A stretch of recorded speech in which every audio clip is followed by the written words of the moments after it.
Bonjour à tous, bienvenue au webinaire organisé dans le cadre des rencontres extra de la protection sociale. Donc on va commencer par se présenter, je vous propose. Didier, souhaites-tu commencer par te présenter? Allez, je me présente, donc je suis Didier Kuhn, je travaille au groupement d'intérêt public Modernisation des déclarations sociales que vous connaissez tous sous le nom de Net Entreprise et je suis là pour vous accompagner en apportant des éléments éventuellement techniques et pratiques sur la déclaration sociale nominative. Bonjour. Merci Didier. Hélène, je te laisse la parole. Bonjour à tous, moi je m'appelle Hélène Mauduit, je suis conseillère informatique et services à la Caisse primaire d'assurance maladie de la Vendée. Lui sera plus sur la partie signalement d'arrêt de travail, qui est une déclaration que vous serez amené à faire dans un second temps, mais je pourrais déjà répondre à vos questions dès aujourd'hui. Merci Hélène. Et en ce qui me concerne, Virginie Orduro-Tixador, je suis chargée des relations extérieures à l'URSSAF des Pays de la Loire. Alors, quelques petites informations pratiques. Alors, excusez-nous si toutefois on rencontre des difficultés, notamment de bande passante. Pour justement libérer un petit peu de bande passante, on va probablement donc désactiver la partie vidéo pour que vous puissiez nous entendre correctement. Dans le cadre du webinaire, vous avez une petite zone questions-réponses. Donc, n'hésitez pas, si vous le souhaitez, à poser vos questions. On se chargera dans la mesure du possible de pouvoir vous apporter des éléments de réponse. Et si toutefois on n'a pas une réponse dans l'immédiat, on reviendra vers vous dès que possible. Pas d'inquiétude, le webinaire sera disponible à l'issue donc de la présentation sous forme de replay, accompagné donc de 3 supports. Alors, la présentation va être scindée en effet sous 3 supports. Donc, un premier dans lequel on va vous présenter pourquoi la DSN, tout simplement vous rappeler le contexte de mise en place. Un deuxième support dans lequel on va vous proposer de découvrir la DSN, donc plutôt son fonctionnement d'une manière générale. Et enfin, un troisième PowerPoint dans lequel on va surtout vous présenter les outils qui sont mis en place, le vocabulaire utilisé dans le cadre des collectivités. Alors, pourquoi la DSN, la déclaration sociale nominative? Alors, il nous semble important de rappeler le contexte de mise en place. Il s'agit dans le cadre de la loi Warsmann de mars 2012 relative à la simplification du droit et à l'allègement des démarches administratives, en fait, que la DSN a été proposée. Alors, le principe, c'est dites-le nous une fois. Vous allez voir à travers donc ces différents supports, on va pouvoir vous expliquer le fonctionnement et vous rappeler justement la simplification des démarches en termes de formalités sociales et des formalités fiscales. Alors, je vais peut-être désactiver la vidéo pour m'entendre. Voilà, pour qu'il y ait une meilleure bande passante.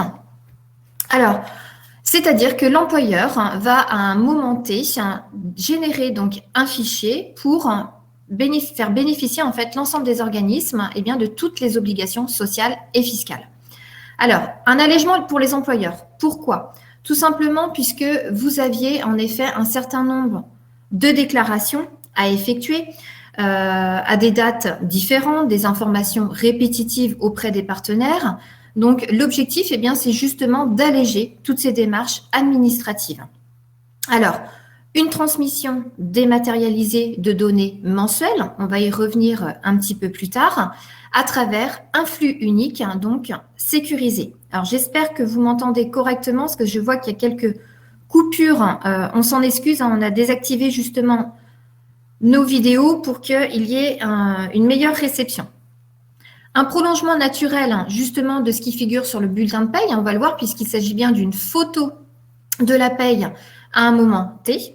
Un allègement, voire une suppression de certaines démarches. Donc là encore, vous aviez des informations récurrentes avec des dates butoirs. Vous aviez aussi le tableau récapitulatif URSSAF à effectuer. Vous aviez la déclaration annuelle de données sociales. Donc, toutes ces informations, aujourd'hui, vont être groupées en un seul flux, en un seul fichier, à des dates données. Une fiabilisation des informations. Pourquoi? Tout simplement, puisque à travers les informations issues de votre logiciel de paie, il y a moins de risques d'erreur, puisque toutes ces informations vont être transmises directement au recouvrement des cotisations et va permettre aux organismes prestataires de bénéficier de toutes ces informations et de calculer les droits aux prestations éventuelles pour les salariés. Alors, qu'est-ce qu'on entend par droit aux prestations? Tout simplement des droits en lien avec l'assurance maladie. Hélène pourra vous apporter quelques précisions à ce sujet tout à l'heure pour les indemnités journalières, les droits à Pôle emploi, les droits au niveau de la retraite. Donc, un calcul plus rapide, justement, des droits aux prestations.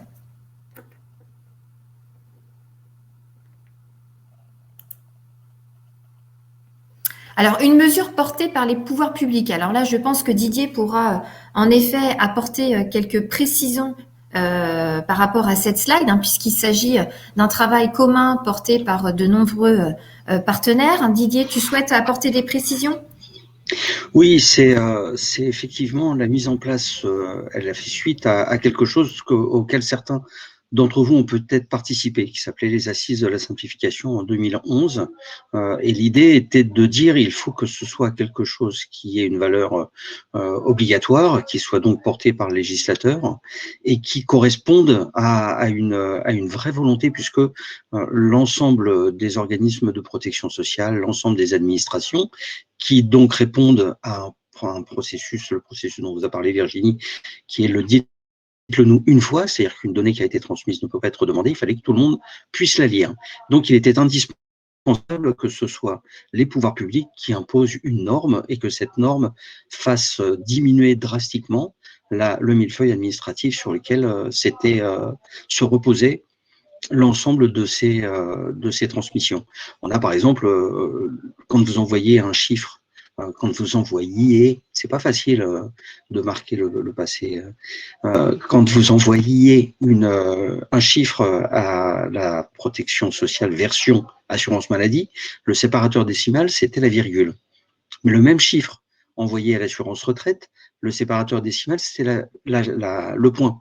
Donc, on avait besoin d'avoir deux déclarations pour le même chiffre, simplement parce qu'on ne le lisait pas.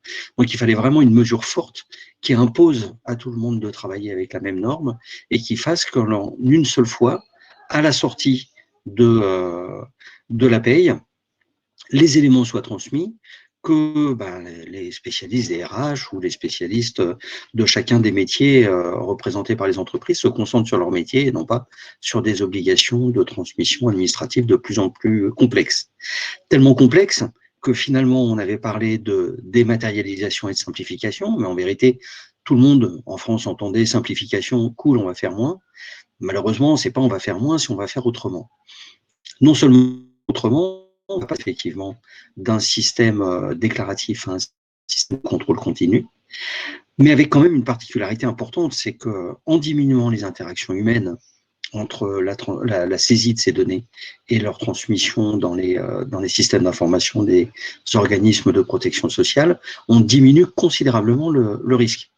Et puis en même temps, du coup, puisque c'est à la sortie de la paye et qu'il y a une automatisation, une fois qu'on arrive à le mettre en place, on a effectivement la charge de travail qui est lissée. C'est-à-dire que vous n'avez plus en fin d'année à faire la DASU, à faire toute une série de déclarations, simplement qui rendent nominatifs les données que vous avez transmises tout au long de l'année.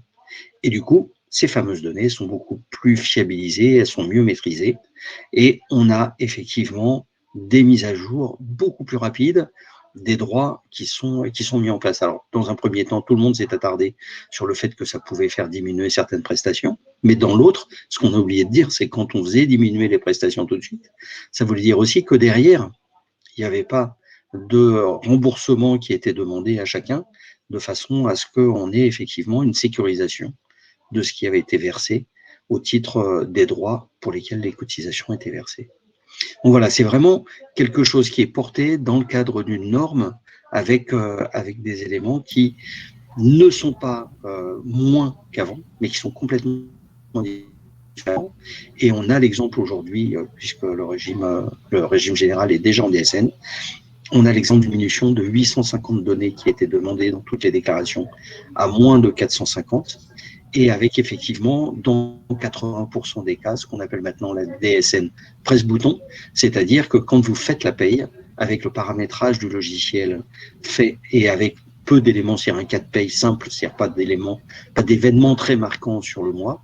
La seule action qu'il y a à faire, c'est d'appuyer sur envoi, parce que la DSN est générée automatiquement par votre logiciel de paye. Le nombre de déclarations et de formalités administratives que va supprimer la DSN quand vous l'aurez dans sa complétude, et Hélène Mauduit de la CEPAM vous disait les signalements d'événements, arrêt de travail, mais il y a aussi les signalements de fin de contrat, il y a aussi les signalements d'entrée en DSN, vous allez voir tout ça plus tard, et ça n'est pas compliqué, c'est simplement une méthode de travail qui est différente. Tous ces éléments-là sont effectivement bien maîtrisés. Voilà ce que je pouvais dire sur le côté pouvoir public de cette mesure, Virginie. Merci Didier. Alors merci pour ces précisions et en effet, une mise en place par la DSN de façon progressive. Donc aujourd'hui, la fonction publique rejoint la DSN après le secteur privé qui a été déployé depuis 2017. Alors vous allez le voir, la mise en place de la DSN se fait de manière progressive. On va vous donner certaines prérogatives, certains conseils justement dans cette mise en place, notamment une fiabilisation des informations, un paramétrage justement de votre logiciel de paie, tout simplement pour une généralisation qui va s'achever en janvier 2022. Donc, à travers ces différentes étapes, on va vous proposer justement différents webinaires au cours de cette année 2021. Donc, on vous rappellera les dates au cours de la présentation. Donc, on vous invitera justement à participer pour pouvoir être toujours accompagné dans la démarche. Et bien, par ailleurs, vous avez un certain nombre d'outils qui ont été développés et proposés par le JPMDS Net Entreprise pour vous faciliter en tout cas cette mise en place au sein de vos structures. Alors, une modernisation de la délivrance des prestations sociales. Alors là, c'est vrai que tout à l'heure, Hélène va pouvoir vous apporter quelques précisions quand on parle d'une modernisation de la délivrance des prestations sociales, puisque toutes les données transmises permettent justement de calculer et d'être beaucoup plus réactif, en tout cas, pour bénéficier d'une prestation quelle qu'elle soit. Alors, on parle bien entendu d'indemnité journalière ou d'une allocation Pôle emploi ou autre. Et toutes ces informations, forcément, au préalable, sont transmises à travers le fichier que vous allez déposer donc mensuellement. Donc, des données contemporaines pour le calcul des aides au logement, par exemple, et ensuite généralisées à d'autres prestations sociales. Alors, toutes ces informations, en fait, sont capitalisées sur un site qu'on vous invitera à découvrir. Il s'agit mesdroitssociaux.gouv.fr. Et là, vous avez toutes les données personnelles, en tout cas, de l'assuré, avec des outils, notamment de simulation. Alors, Didier, tu souhaitais là aussi peut-être apporter quelques précisions sur le site qui est aujourd'hui proposé, mesdroitssociaux.gouv.fr, sur lequel on vous invitera justement à communiquer. Alors oui, le site remplit deux obligations. Alors il y a des objectifs, mais il y a deux obligations. Le premier qui est l'obligation du RGPD, donc du système de protection des données personnelles, puisque chaque individu, on va parler d'individu, vous allez voir, parce que finalement la déclaration sociale nominative et sa norme permettent de suivre quelqu'un de son premier jour d'activité jusqu'au jour de son décès, quel que soit son statut, qu'il soit salarié, indépendant, agent de la fonction publique, intermittent du spectacle ou d'autres. Donc on va parler d'individu parce que le rôle est déterminé par le contrat de travail que l'on a. Et du coup, par l'accès à mesdroitssociaux.gouv, chacun des individus peut découvrir quels sont les éléments, à quelle période et pour quel montant ont été déclarés par tous ceux qui lui ont versé des revenus, que ce soit son employeur ou d'autres intervenants. Donc, ça remplit cette obligation RGPD qui était de permettre à chacun de prendre connaissance des données qui ont été transmises. Et puis, ça remplit aussi un autre objectif qui est celui, entre guillemets, du contrôle. Parce que de toute façon, on n'est pas à l'abri d'une erreur de saisie, d'une erreur, d'une mauvaise compréhension d'une situation ou autre. Donc, ce qui veut dire que l'individu pouvant aller constater sur mesdroitssociaux.gouv ce qui a été déclaré pour lui, peut revenir vers le système Mes droits sociaux et pas directement vers l'employeur, vers le Mes droits sociaux pour demander des explications sur certaines déclarations en les justifiant. Par exemple, j'ai travaillé en décembre et je vois pas mon salaire de versé, voilà la copie de ma fiche de paye. À ce moment-là, effectivement, le système Mes droits sociaux, puisque c'est une agence, mesdroitssociaux.gouv, revient vers l'employeur pour demander à ce qu'il y ait une correction dans la déclaration sociale nominative. Donc les deux objectifs, se conformer au RGPD et assurer chacun des individus que ce sont les bonnes données qui ont été transmises, sont remplis. L'accès est exclusif pour le propriétaire du NIR, donc le numéro de sécurité sociale. On n'accède pas aux données de mesdroitssociaux.gouv d'une autre personne que pour soi-même. Donc, par exemple, un employeur ne peut pas accéder aux données de mesdroitssociaux.gouv, et le système étant automatisé, on ne fait pas de correction des données à la volée, on ne fait pas de correction des données en dehors de la déclaration sociale nominative s'il y a besoin. Voilà sur ce que je pouvais dire. Et puis effectivement, donc on a les évolutions du prélèvement à la source et de ces données qui sont aussi identifiées à l'intérieur de mesdroitssociaux.gouv. Merci Didier pour ces précisions. Alors, je regarde quelques questions qui commencent à être posées. Alors, vous allez le voir à travers les 3 supports, vous allez probablement peut-être avoir déjà quelques niveaux de réponses. Et puis, on s'attachera, voilà, encore une fois, à la fin de la présentation, à essayer de répondre à un maximum d'interrogations. Pour les personnes qui s'inquiètent sur les problématiques de son, le webinaire, encore une fois, sera disponible en replay à l'issue de la présentation. Alors, les procédures d'enchaînement intégrées en DSN, alors pour votre information, là encore, il y a la déclaration obligatoire d'emploi des travailleurs handicapés, la DOETH, qui est une nouvelle obligation voilà, au niveau pour la collecte au niveau de l'URSSAF. Donc, 2021 pour le secteur privé. Donc, on a mené en effet un certain nombre d'actions en partenariat avec la GFIP. 2023 pour la déclaration et le calcul des effectifs pour le secteur public, et 2024 pour la collecte. Voilà, vous avez aujourd'hui le calendrier, en tout cas, de cette nouvelle obligation. Enfin, la déclaration et le paiement de la contribution à la formation professionnelle et à la taxe d'apprentissage, qui sera donc en 2022. N'hésite pas encore une fois, Didier, si tu souhaites apporter voilà, quelques précisions par rapport à ces nouvelles obligations. Encore une fois, on vous accompagnera toujours dans la démarche. Là, il s'agit bien d'un premier niveau d'information sur ces prochaines déclarations. Oui, j'étais en train de me faire piéger en répondant à la question sur la SNRACL, mais ça tombe très bien que tu m'interrompes. Il faut que je me concentre sur la présentation. Oui, donc comme le disait Virginie, les questions que vous nous posez, déjà, elles seront présentes dans le replay, et en plus, on peut vous y répondre par la suite puisque vos adresses mail sont attachées à la question et on y apportera des réponses les plus précises possibles, et puis avec des liens qui vous emmènent vers les fiches consignes ou vers les éléments contractuels ou réglementaires en réponse.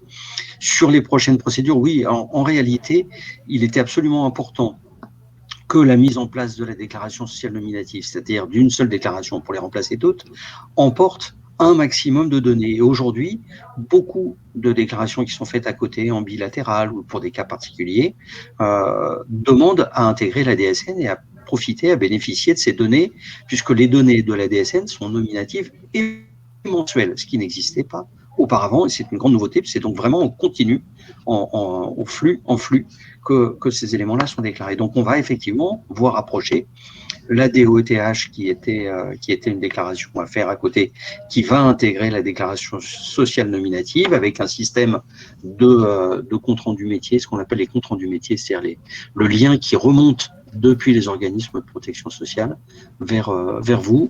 Et puis effectivement, la taxe d'apprentissage et puis la contribution à la formation professionnelle qui vont y intégrer. Par exemple, dans la déclaration sociale nominative, nous avions imaginé que la fameuse prime qui ne vous concerne pas au niveau des agents, visiblement, de la fonction publique, la prime de 1 000 € qui pourra être versée complémentaire, a été intégrée dans la norme depuis la première demande qui avait été faite par le gouvernement, de façon à ce qu'on puisse répondre, à ce que la DSN puisse répondre à tous ces cas-là. Et d'ailleurs, j'en profite pour souligner l'importance des travaux qui avaient été menés, puisque la quasi-totalité des aides personnelles, que ça soit au niveau des entreprises ou des individus, issues de situations particulières dues à la pandémie de Covid sont passées par la DSN, ont été possibles par des éléments qui remontaient de la DSN, qui ont été gérés directement par la maladie. Par exemple, a déployé un travail immense pour accompagner les individus, pendant que l'URSSAF continuait à déployer aussi beaucoup d'efforts pour accompagner les employeurs. Donc c'est vrai que le fait d'avoir cette norme qui petit à petit va engranger et intégrer de plus en plus de formalités administratives ou de déclarations qui sont encore hors de son champ, normalement devrait aboutir à une transmission unique, réellement unique, de l'ensemble des données transmises entre les organismes et les employeurs. Mais Didier, ça tombe très bien, voilà, que tu précises voilà, cette information, puisque en l'occurrence, il y a des interrogations sur la DOETH. Justement, va-t-elle nous permettre de ne plus faire la déclaration sur le site de la Caisse des dépôts et consignations? Je vois que c'est une question qui a été posée, une interrogation aujourd'hui soulevée par certaines collectivités. Donc, voilà, encore une fois, l'objectif, c'est bien de simplifier toutes ces démarches et toutes ces déclarations que vous pouvez faire aujourd'hui à travers différents organismes.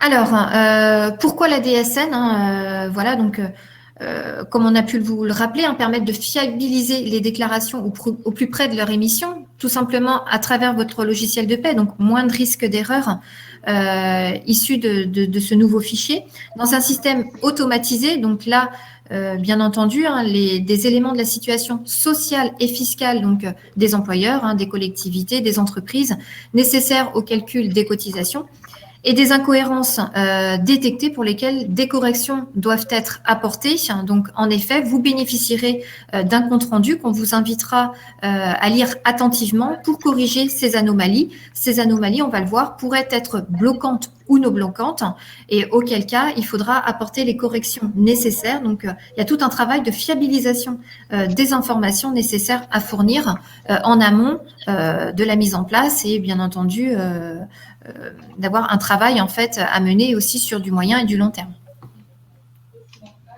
Alors, des gains de gestion et de productivité pour les organismes sociaux, les employeurs et les administrations utilisatrices de données sociales et fiscales. Voilà, comme on a pu vous le préciser, la DSN a pour objectif de remplacer un certain nombre de déclarations à travers une seule et même déclaration mensuelle. Et forcément, eh bien, les gains de productivité, vous allez les avoir à un moyen et long terme. En amont, il y a quand même un travail de paramétrage du logiciel, ça, voilà, mais le gain, vous l'aurez bien entendu par la suite. Puisque c'est une simplification pour les employeurs qui n'auront qu'une seule déclaration, donc pour remplir l'ensemble des déclarations aujourd'hui sociales.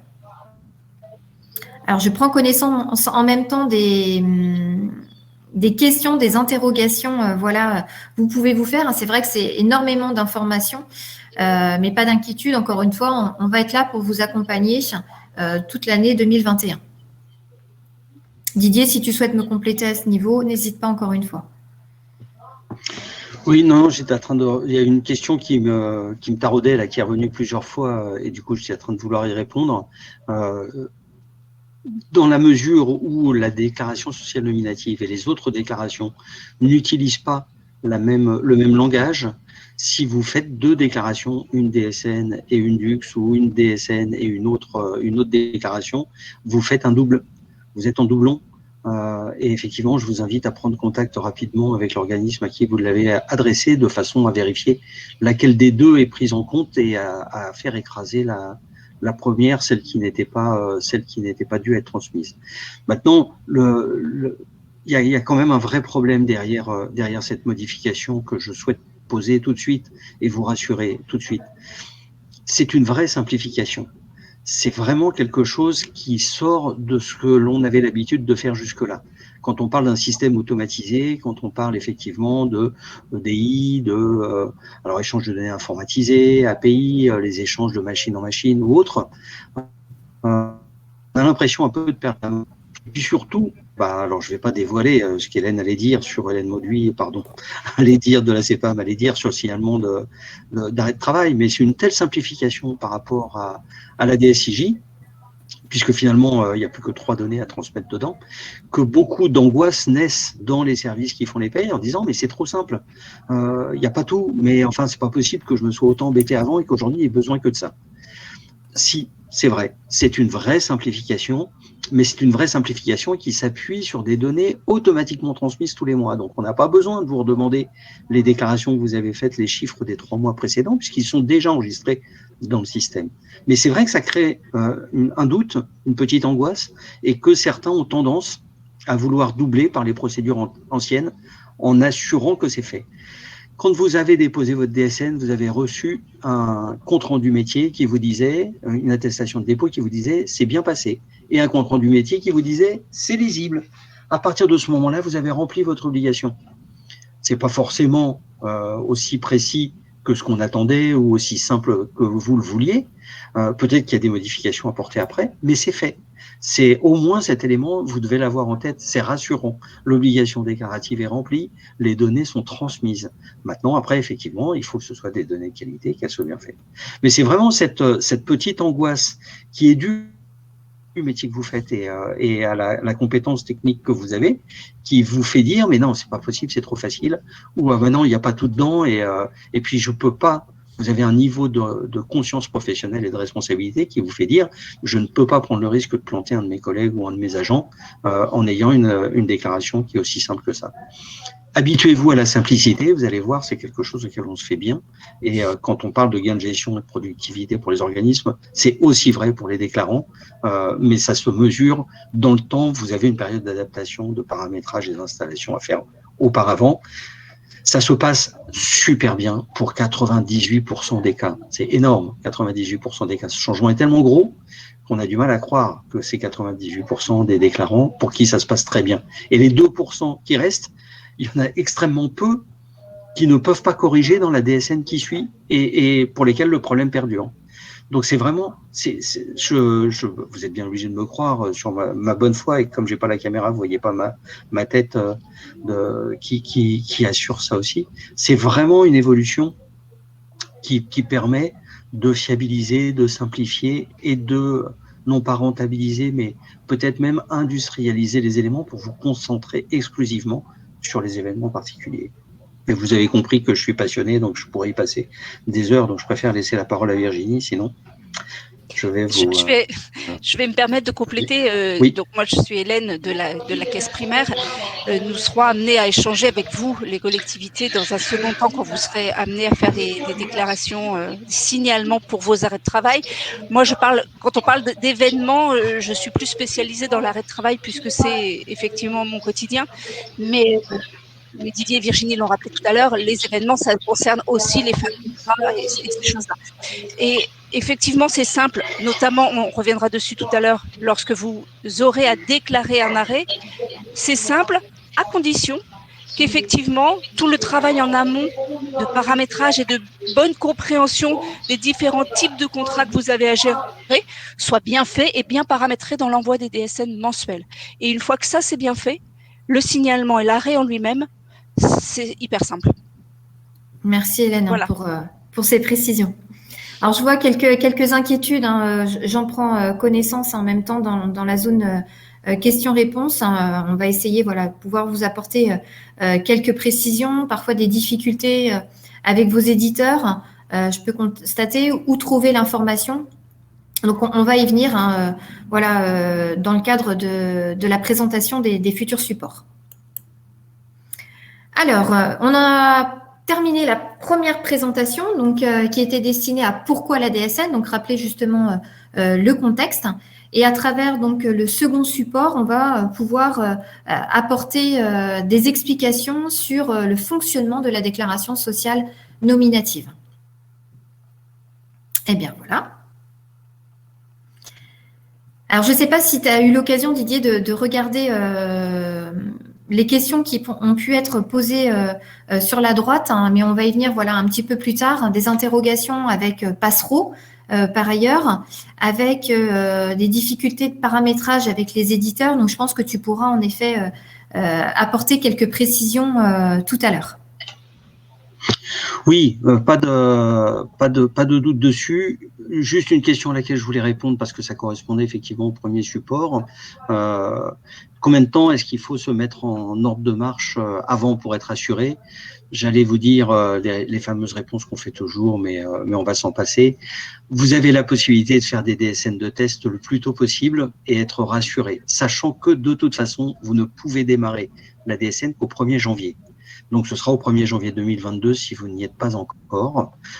Mais par contre, vous avez la possibilité dès maintenant de commencer à paramétrer si la version du logiciel que vous avez permet de le faire. Donc, la première chose, et vous allez voir, on a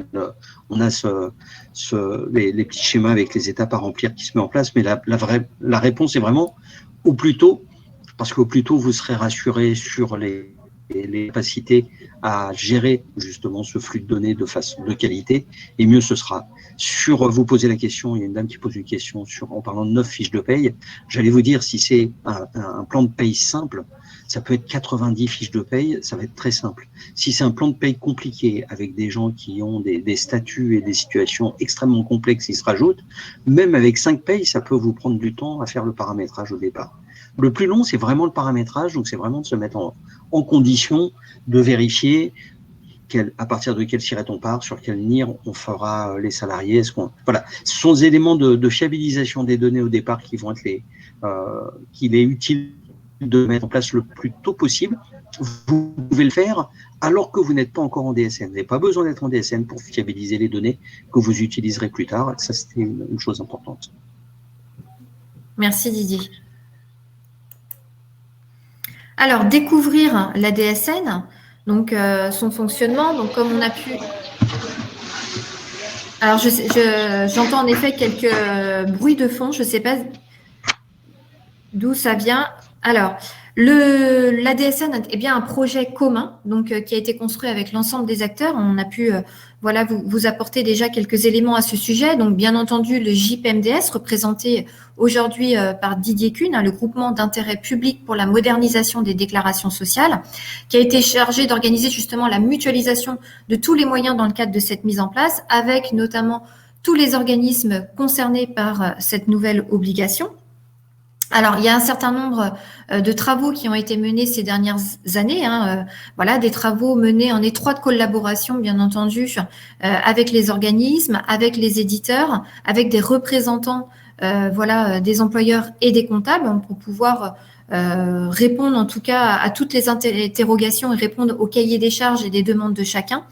Et bien entendu, des instances se tiennent toujours régulièrement pour pouvoir apporter des modifications, des adaptations si besoin. Et quand je parle d'adaptation, s'adapter aussi aux nouvelles obligations en matière de déclaration sociale. On l'a évoqué tout à l'heure dans le cadre de la DOETH, la déclaration obligatoire pour l'emploi des travailleurs handicapés. L'objectif, bien entendu, c'est de tout centraliser au sein de la déclaration sociale nominative. Alors, 4 grands principes.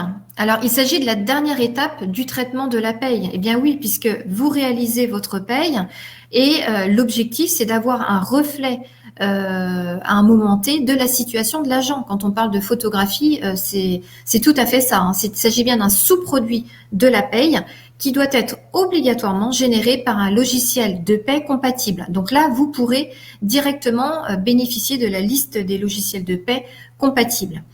La DSN est réalisée au niveau du SIRET qui gère l'agent administrativement. Donc là, je sais qu'on pourra vous apporter aussi des précisions et c'est extrêmement important puisque dans le cadre des collectivités, voilà, vous avez certaines particularités. Donc le lieu de travail ne définit pas la maille déclarative. Didier, est-ce que tu souhaites justement apporter des précisions par rapport au SIRET utilisé? Oui, alors dans cette notion, on a besoin de savoir qui est l'agent, c'est son NIR, et qui est l'employeur, et c'est le SIRET. Le SIRET est absolument indispensable, par exemple, pour calculer, pour connaître les taux d'accident du travail, les taux de cotisation peuvent varier. Cependant, la maille déclarative de la DSN, c'est effectivement le SIRET.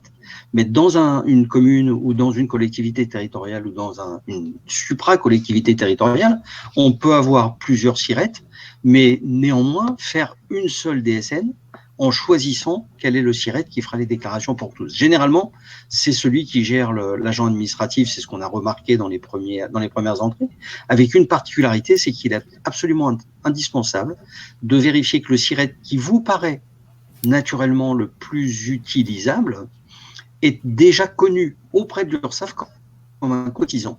Simplement pour pas avoir tout à refaire, pour pas avoir effectivement des cotisations et des déclarations qui partent dans la nature et qu'on mette beaucoup de temps ensuite à les réaffecter au bon endroit.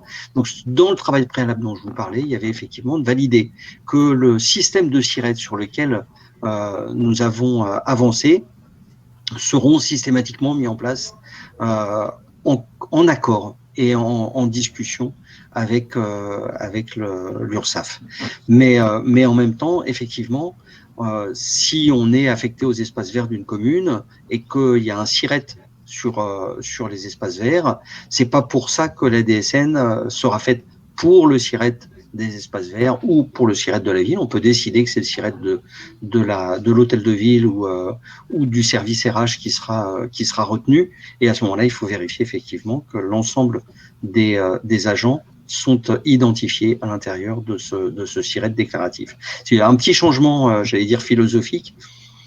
Ça pourrait paraître péjoratif, c'est pas péjoratif du tout. Quand je dis philosophique, c'est parce que c'est sur la façon d'aborder et de réfléchir les choses.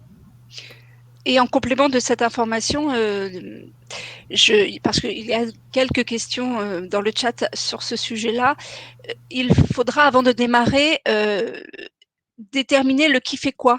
C'est-à-dire, si vous travaillez déjà en coordination pour certaines communes avec un centre de gestion, par exemple, c'est un travail préliminaire à effectuer, c'est-à-dire de déterminer quel est l'organisme entre le centre de gestion et vous qui allez effectuer ce travail de déclaration en DSN. Il peut y avoir une différence entre l'envoi des DSN mensuels et le traitement des signalements. Si vous avez aussi accès au logiciel, tout ça, c'est vraiment un premier travail à faire, c'est de se poser la question de quelle est l'organisation qui est en place actuellement et quelle est celle, ce sera peut-être la même, mais pas forcément, qui sera en place lorsqu'on va passer en système de déclaration DSN. Merci Hélène. Alors, on vous rappelle en effet que la DSN est transmise mensuellement. Donc, en fonction de la taille de la structure, eh bien, soit vous êtes au 5 du mois, soit au 15 du mois. Donc là, c'est une information extrêmement importante à vous rappeler. Ce sont bien des échéances uniques qui sont déterminées en fonction de l'effectif de la structure. On vous parle aussi, bien entendu, des messages retour DSN sur le tableau de bord unique, donc des retours d'informations qu'on vous demandera vraiment vivement, en tout cas, de prendre connaissance pour apporter les corrections nécessaires, donc soit sur la DSN du mois, soit sur les DSN suivantes à travers donc des blocs régularisation. Alors, schématiquement, voilà comment ça se passe. Eh bien, le déclarant effectue sa paye. Le logiciel va générer un fichier DSN. Donc là, vous avez des outils mis à votre disposition pour tester la qualité de ce fichier et corriger éventuellement les anomalies qui sont remontées. Donc, l'outil DSN Val. Le fichier, donc, voilà, est plutôt qualitatif. On vous invitera à déposer ce fichier DSN directement sur le portail Net Entreprise, par exemple, ou en machine to machine. Et bien entendu, des contrôles sont générés pour vous permettre d'avoir un retour suite au dépôt de ce fichier dans le cadre de votre tableau de bord. Didier, tu souhaitais peut-être me compléter par rapport à cette slide ? Alors, compléter, non, juste rassurer, les outils que vous pouvez utiliser qui permettent de vérifier, comme DSN Val, sont téléchargeables sur vos postes. Donc, vous n'avez pas besoin d'être connecté pour les faire. Et pour répondre à une des questions qui était posée, puisque là, on n'était pas encore sur le calendrier, on a exactement la possibilité de déposer une DSN le lendemain de l'échéance du mois en cours, c'est-à-dire, je précise, parce que vous allez voir qu'on va vous noyer avec des M, M-1, M+1. En réalité, on va parler de mois principal déclaré. Quand vous faites la paye de mars, la SN est à échéance du 5 ou du 15 avril.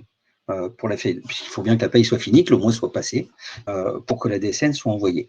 À partir du 6 avril, vous pouvez envoyer la DSN du mois d'avril, dont l'échéance est au 5 mai.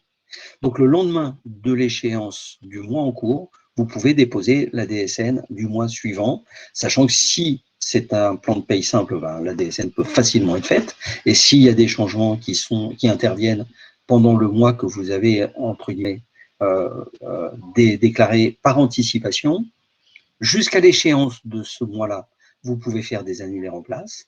Après l'échéance de ce mois-là, vous pourrez faire des corrections. Donc, on a ce système du déclarant, de la paye, du fichier, on vérifie le fichier, on le transmet dans le système éclate les données et les met à disposition de ceux qui en ont légitimité à les connaître. C'est-à-dire, par exemple, que ceux qui n'ont pas à savoir la situation fiscale ou autre d'un individu ne la connaissent pas. Ensuite, chacun des organismes remonte dans le tableau de bord, sachant que certains logiciels gèrent le tableau de bord, donc vous le traduisez en langage humain, et pour les autres, il faut effectivement se connecter au tableau de bord de Net Entreprise qui va évoluer dans le temps pour être un peu plus humanisé, alors qu'aujourd'hui, c'est vraiment typiquement quelque chose de pratique, d'informatisé, qui manque un petit peu de capacité humaine de lecture. Mais donc, on est effectivement dans un cercle vertueux qui est représenté là, sur le support. À chaque étape, derrière chaque étape, il y a des humains, même si ça n'apparaît pas, il y a des humains dans les organismes de protection sociale. Il y a des humains au niveau de la gestion de la DSN, au niveau du GIP, MDS, il y a des humains. Et puis, bien évidemment, chez vous, il y a des humains, puisque c'est vous. Didier, puisqu'on a parlé d'échéance, sauf si c'est prévu un peu plus tard dans le support, est-ce que tu peux répondre aux différentes questions liées à la date à laquelle les collectivités sont censées avoir clôturé leur paye? On est Oui. pour un certain nombre de cas le 10 ou le 15 du mois et ça pose question. Oui, il y a des instructions qui ont été données par Bercy à l'ensemble des trésoreries pour leur demander de repousser au 20 la date d'échéance de transmission des payes à partir du moment où vous rentrez en DSN. Alors, ça ne va pas être facile partout. C'est tellement pas facile que ça ne vous a quand même pas échappé, que c'était le même organisme national, Bercy, qui gérait la trésorerie qui vous fait la paye et qui vous demande les données, et la DGFiP qui gère le prélèvement à la source et qui vous fait le retour du taux dans le compte rendu métier. La bonne nouvelle, c'est effectivement, c'est normalement dans le retour du PASS, qui remonte dans un compte rendu métier, qui est injecté normalement systématiquement dans les éléments de paye au fur et à mesure. L'autre élément rassurant étant que les taux PASS sont valables 2 mois, et donc effectivement un délai entre le moment où vous recevez le compte rendu métier avec le taux actualisé et vous avez 2 mois pour l'utiliser, donc on a un peu de délai. Mais sur le fait de transmettre la paye, puisque au départ, on avait même des trésoreries qui demandaient à avoir le 5 du mois courant la paye du mois, ce qui était peut-être pratique pour eux, mais complètement contraire et au droit social et au droit du travail, puisque la paye, c'est le résultat du travail effectué sur une période donnée, et que tout ce qui était décalage de paye ou autre n'était qu'une dérogation et absolument hors la loi et pas légal du tout. Et Madame Chazal, l'échéance de décembre, elle est au 5 ou au 15 janvier pour la paye de décembre. Et ce n'est pas une DSN annuelle qui est à fournir en décembre, c'est exactement la même DSN que celle de novembre ou que celle de mars ou de mai. Ce sont des échéances mensuelles, donc celle de décembre est au 5 ou au 15 janvier, selon que vous êtes mensualisé ou trimestrialisé dans les cotisations. La déclaration est obligatoirement transmise tous les mois. Mais bon, comme vous faites la paye tous les mois, vous virez les salaires tous les mois, c'est pas un changement important, c'est une adaptation. Même août, il y a une question sur août. Oui, mais août, vous pouvez déposer la DSN, soit le 5 septembre ou le 15 septembre et vous serez rentré, soit si c'est la DSN de juillet à déposer le 5 ou le 15 août, vous pouvez la déposer le 20 juillet. Puisque de toute façon, on ne va pas vous faire revenir de congé pour faire une DSN, alors que si le plan de paye est simple, et sachant que s'il y a des événements importants qui apparaissent pendant le mois d'août, c'est pendant votre mois de congé, il y a des blocs corrections dans la DSN qui permettent de les corriger au mois de septembre en les affectant sur le mois d'août. Mais votre question est légitime, vous avez raison, quand on parle du rythme mensuel, en se disant mais qu'est-ce qui se passe pendant mes vacances, mais qu'est-ce qui se passe si je suis absente, mais ça se passe exactement comme vous faites aujourd'hui. Aujourd'hui, tous vos agents reçoivent la paye, même si vous êtes en vacances, ils sont payés, vous avez fait tout ce qu'il fallait pour que ce soit le cas. La DSN va s'adapter et on va essayer de se coller. Bon, vous me demandez si la date butoir c'est le 5 ou le 15, c'est exactement celle à laquelle vous le faites aujourd'hui. C'est le 5 ou le 15. Est-ce que vous êtes mensualisé ou trimestrialisé dans les cotisations que vous payez? C'est ce qui va le définir. Si vous avez un doute, n'hésitez pas à envoyer un petit mail à votre URSSAF et on va vous répondre tout de suite.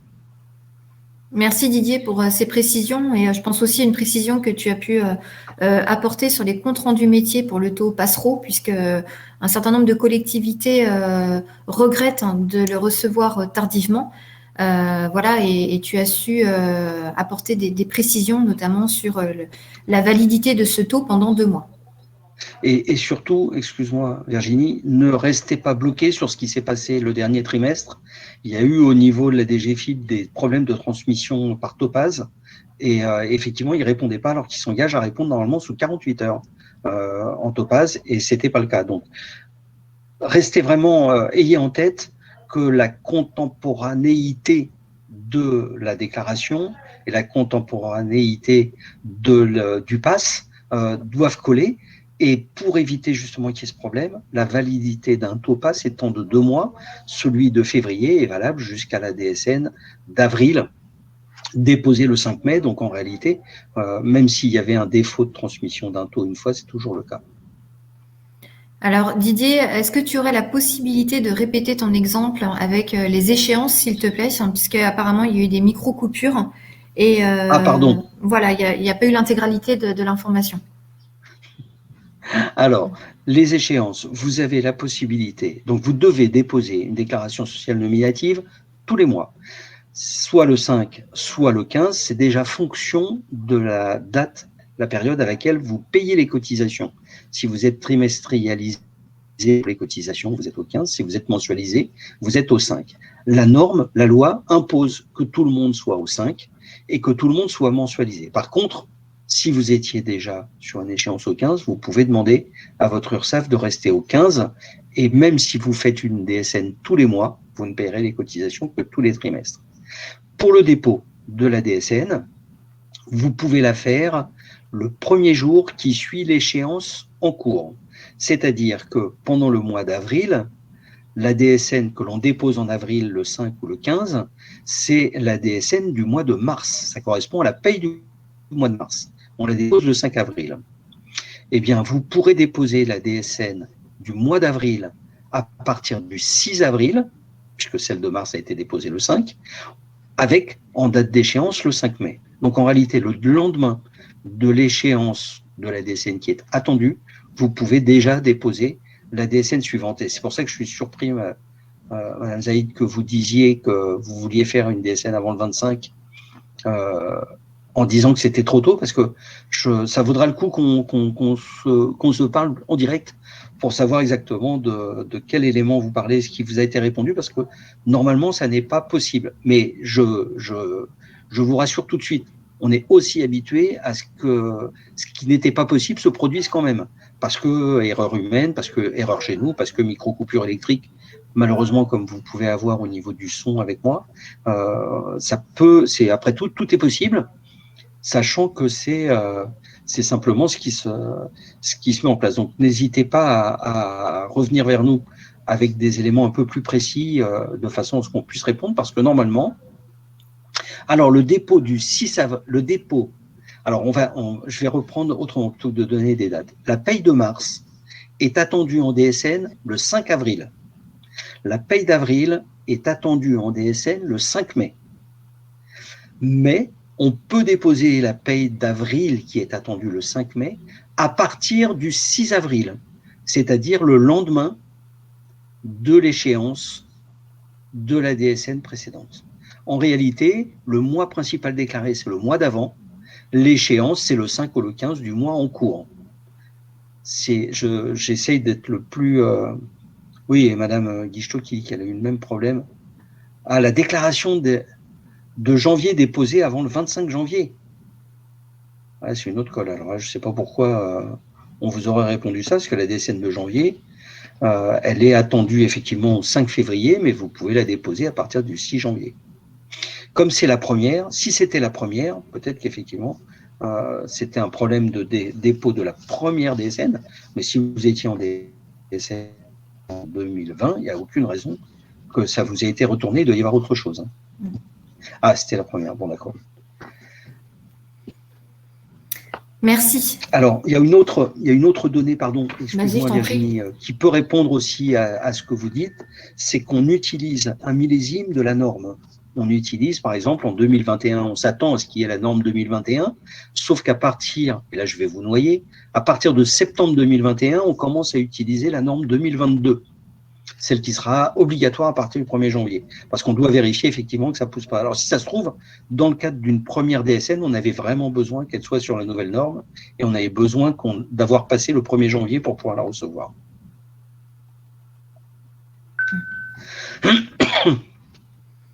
Merci Didier. Alors par contre, vous avez beaucoup de fiches consignes, d'exemples qui sont décrits sur DSN Info, on vous mettra tous les liens dans les réponses dans le compte-rendu et on vous les enverra par mail. Vous aurez tous les liens de façon à pouvoir vous coller dessus. Il y a plein de petits MOOC qui sont mis à disposition, on en parle dans la 3e présentation, vous allez voir. Il y a plein de petites vidéos sur des cas de paye précis, simples au départ, qui vont vous donner les réponses, hein, même si on n'arrive pas à répondre à tout le monde dans le chat. Excusez-nous-en par avance. Voilà, donc on vous rappelle que la DSN vise aujourd'hui à remplacer plus de 40 procédures et déclarations sociales. C'est la raison pour laquelle on parle vraiment d'une simplification des démarches et d'un gain de productivité. Elle porte sur le mois principal déclaré, donc à travers les exemples illustrés par Didier et par ailleurs les petites fiches consignes et les mots mis à votre disposition, vous pourrez avoir des précisions en la matière. Un échange de données informatisé qui peut s'effectuer donc en effet soit à travers le tableau de bord DSN, soit en transmission directe si votre logiciel de paie le permet et est paramétré pour. Donc, toutes les informations sont établies et le fichier est établi à partir des données de la paie. C'est la raison pour laquelle vous avez moins de risques d'erreur. Il n'y a pas du tout de ressaisie des informations. Si vos informations sont exactes, sont fiabilisées dans votre logiciel de paie, on sécurise la transmission. Une échéance à midi, donc en effet, le 5 ou le 15 du mois, donc le 5 ou le 15, là aussi, en fonction, bien entendu, de la taille de votre structure. Le 5, si vous avez plus de 50 personnes, et le 15 en dessous de ce seuil.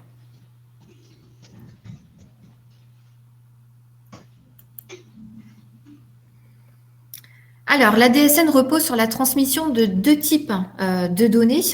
Les informations mensuelles dont on vous parle depuis tout à l'heure à nous transmettre le 5 ou le 15 du mois. Et ensuite, vous avez des signalements d'événements. Alors là, en ce qui concerne les signalements d'événements, je vais laisser la parole à Hélène qui va justement pouvoir vous apporter des précisions puisqu'elle dépend de l'assurance maladie.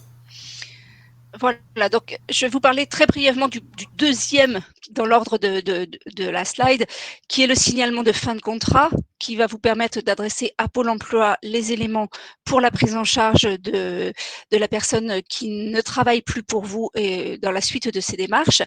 Et l'autre signalement, c'est le signalement d'arrêt de travail. Alors je vais dire l'autre ou les deux autres, puisque pour l'assurance maladie, vous avez 2 types d'événements que vous pouvez nous signaler. Le premier, ce sera le plus commun, le plus courant, c'est le signalement d'arrêt de travail. Quel que soit d'ailleurs le risque de la maladie, de l'accident du travail, de la maternité, paternité, accueil de l'enfant et autres. La seule transmission qui actuellement ne peut pas se faire par le biais d'un signalement d'événement, c'est la transmission des éléments nécessaires à l'indemnisation du temps partiel thérapeutique. nous ne désespérons pas que ce soit possible dans quelques temps. Pour l'instant, le temps partiel thérapeutique nécessite encore la transmission des éléments tels que vous le faites actuellement sur Net Entreprise. Pour autant, donc le signalement d'arrêt, on va l'appeler maladie de manière générale, mais comme je viens de vous le dire, ça concerne aussi l'accident du travail, la maternité, paternité et autres. À partir du moment où vous avez effectivement un historique qui a été adressé, vous êtes entré en DSN, vous envoyez des DSN mensuels depuis un certain nombre de mois, vous allez pouvoir nous signaler par la DSN en signalement d'événements les arrêts maladie, puisque ce que vous remplissez actuellement en saisie manuelle sur Net Entreprise, concernant les éléments de rémunération, ces éléments-là, ils ont été envoyés dans vos DSN mensuels et vous n'aurez plus, c'est pour ça qu'on dit que c'est plus simple, vous n'aurez plus qu'à nous signaler la date du dernier jour de travail, nous dire que votre salarié est en arrêt maladie, maternité ou paternité, vous sélectionnez le risque, vous dites le dernier jour de travail est temps, alors depuis un certain temps maintenant, c'est extrêmement simple. Le dernier jour de travail, c'est la veille ou c'est le jour de l'arrêt si la personne travaillait le jour de l'arrêt. Je ne vais pas rentrer dans ces détails-là. On pourra faire un accompagnement plus spécifique dans les mois qui viennent. Donc, vous indiquez le dernier jour de travail, vous indiquez éventuellement la date de la reprise si la personne a déjà repris. Sinon, on va dire l'arrêt court et sera indemnisé tant qu'il est prescrit. Et vous indiquez éventuellement, le cas échéant, les éléments liés à la subrogation. Est-ce qu'on paye les indemnités journalières à l'employeur ou est-ce qu'on les paye aux salariés? Et si on les paye à l'employeur, on les paye à l'employeur pendant combien de temps? J'en profite là que je vous ai tous sous la main pour vous rappeler qu'on ne se limite jamais à la date de fin d'arrêt, mais on indique la date la plus lointaine possible en fonction de ce qui est prévu. C'est-à-dire si mon salarié, mon agent est en arrêt de travail pendant 1 an et demi, eh bien moi, employeur, je demande à percevoir les indemnités journalières jusqu'à telle date. Ça peut être 1 mois, ça peut être 6 mois, ça peut être 1 an, ça peut être 3 ans. Et voilà, ça c'est et ensuite vous envoyez et c'est la moulinette DSN qui va aller reconstituer pour nous, les services de l'assurance maladie, une attestation de salaire qui se présente de la même manière que si vous l'aviez saisie sur Net Entreprise, mais les éléments liés à la rémunération sont venus se plaquer dans l'attestation en allant c'est la DSN qui est allée les rechercher dans les transmissions des mois précédents. Donc, ce n'est pas à vous de les indiquer. C'est en cela que c'est plus simple. C'est en cela aussi qu'il faut être vigilant par rapport au type de contrat que vous avez pu avoir, notamment sur certains emplois où vous pouvez être amené à embaucher des personnes avec des contrats courts, réguliers, mais avec des interruptions. Les modalités d'enregistrement dans vos DSN mensuels auront un impact sur la qualité des attestations de salaire et la qualité des données qu'on va recevoir pour pouvoir indemniser. C'est ce que je vous disais tout à l'heure. Et le deuxième événement concernant l'assurance maladie que vous pouvez être amené à transmettre, c'est éventuellement l'attestation, le signalement de reprise anticipée. Votre salarié avait un arrêt prescrit jusqu'au 25, il se trouve que le 22, elle va beaucoup mieux, elle souhaite reprendre, eh bien il faudra dès le 22 penser à nous faire ce signalement de reprise anticipée pour qu'on stoppe le paiement des indemnités. Voilà pour les signalements d'événements concernant l'assurance maladie. Bien sûr, au fil de votre appropriation du dispositif DSN et du calendrier que vous allez mettre en place dans vos structures pour passer au signalement d'événements, moi, je vous invite à ne pas attendre trop longtemps parce que d'expérience, les entreprises qui sont passées maintenant au signalement d'événements d'arrêt de travail plutôt qu'à la saisie sur Net Entreprise ne regrettent absolument pas leur choix et ils trouvent un gain à la fois en temps et en qualité des données transmises. Donc, n'hésitez pas. Et de mon côté, sur la Vendée, en tous les cas, je suis à votre disposition et mes collègues des autres CEPAM également pour vous accompagner de manière un petit peu plus dédiée. Voilà pour ça. Merci Hélène. Alors, tu remarqueras, ça a généré aussi des précisions, des interrogations. Donc, je te laisserai en Encore eu prendre le temps de connaissance. voir, Voilà, j'essaierai de répondre au fil de l'eau. tranquillement. Voilà, Voilà. tout à fait. Alors, vous rappelez que, bien entendu, des contrôles sont effectués lors du dépôt de votre DSN et ces contrôles vont permettre de déterminer s'il y a des anomalies bloquantes ou non bloquantes. Donc, bloquante, bien entendu, la DSN ne peut être déposée. Donc, on vous invitera, bien entendu, à corriger immédiatement pour pouvoir régénérer l'envoi du fichier. Enfin, des contrôles, enfin des anomalies non bloquantes. Donc là, la DSN est déposée et acceptée, mais on vous rappelle qu'on vous invite à corriger en tout cas ces anomalies et pouvoir éventuellement renvoyer votre fichier si vous le souhaitez à l'issue donc de ces corrections.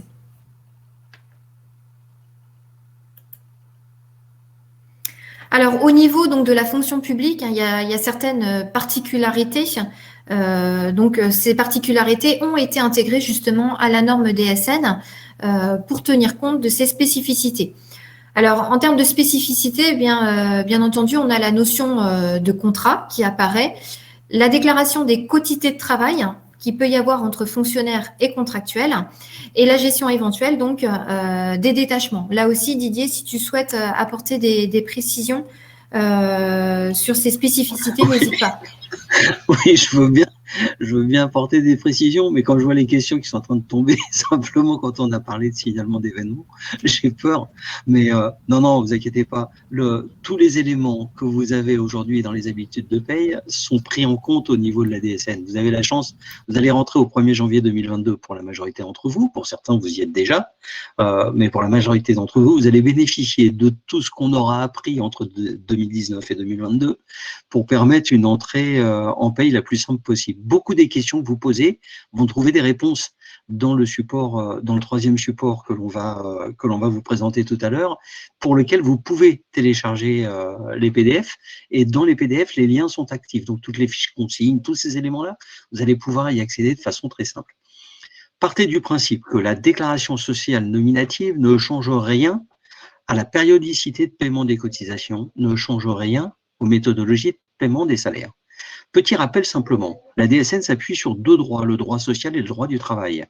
Le droit social impose certaines choses, le droit du travail peut en imposer d'autres. Par exemple, le droit du travail impose qu'en cas de rupture de contrat, vous ayez remis sans délai, c'est-à-dire le dernier jour d'activité, à votre agent, l'ensemble des documents relatifs à la fin de son contrat. C'est effectivement compliqué. De la même façon, la loi française interdit la rémunération hors du mois d'activité. C'est-à-dire que la paye décalée à M+1 ou des fois pour certains M+2 n'est qu'une adaptation de la loi. C'est absolument pas légal. Or, la norme de la DSN s'appuie sur la loi. Donc, vous devez effectivement avoir ces éléments-là, sauf que on ne tient compte dans la DSN au niveau déclaratif des événements qu'à partir du moment où ils impactent le revenu. C'est-à-dire que quand vous avez effectivement un décalage de paye d'un mois, la DSN, elle aussi, est décalée d'un mois puisque c'est au moment où les choses se passent. Mais, comme la DSN transfère aussi le prélèvement à la source, et que pour l'administration fiscale, l'important c'est le jour où l'argent change de main, si la paye n'est pas relative à la période de virement des salaires, c'est la période de virement des salaires qui va rentrer en ligne de compte. Donc là, je sais que je vous ai perdu. Donc, vous allez avoir effectivement tous les liens qui vont vous permettre de voir que l'on essaye de s'adapter au maximum des pratiques de paye habituelles dans la fonction publique. Je vois passer des questions, c'est un assez IRCANTEC, comment est-ce qu'on fait pour faire ces déclarations. Toutes ces réponses-là, vous allez les trouver dans les liens qui vont suivre. Et de toute façon, vous avez des interlocuteurs au niveau des centres de gestion sur votre territoire, des interlocuteurs chez les organismes de protection sociale et auprès, pour les données des fonds de retraite, auprès de la Caisse de dépôt et consignation. Donc, il n'est pas question de vous perdre ou de vous envoyer. Mais par contre, quand je vous disais que les 2 droits impactaient la déclaration sociale nominative, c'est qu'effectivement, la loi oblige à un signalement d'un arrêt de travail dans un délai de 5 jours après que vous en ayez eu connaissance. Dans le même temps, la loi impose que le salarié, le médecin, vous transmette l'arrêt de travail dans les 48 heures qui suivent l'arrêt. Et si on s'appuie réellement sur ce qui se passe aujourd'hui, la loi impose que les transmissions soient faites le jour même, sans délai. Ce qui veut dire que les 5 jours de la DSN, c'est une plus-value par rapport à ce que vous aviez avant. Mais ce qu'on avait avant, on essayait de s'adapter au mieux. Ce qui est important, c'est de savoir, est-ce que la rémunération de votre agent est suspendue ou pas? Est-ce qu'elle va être impactée ou pas? Si oui, c'est au moment où elle est suspendue, où elle est impactée, qu'il est absolument indispensable que les organismes type sécurité sociale, ou alors quand c'est la fonction publique d'État ou la fonction publique territoriale qui gère les revenus de remplacement, qui doit être au courant de façon à ce que l'agent n'ait pas d'interruption dans ses revenus. C'est vraiment la règle de base que vous devez avoir en tête.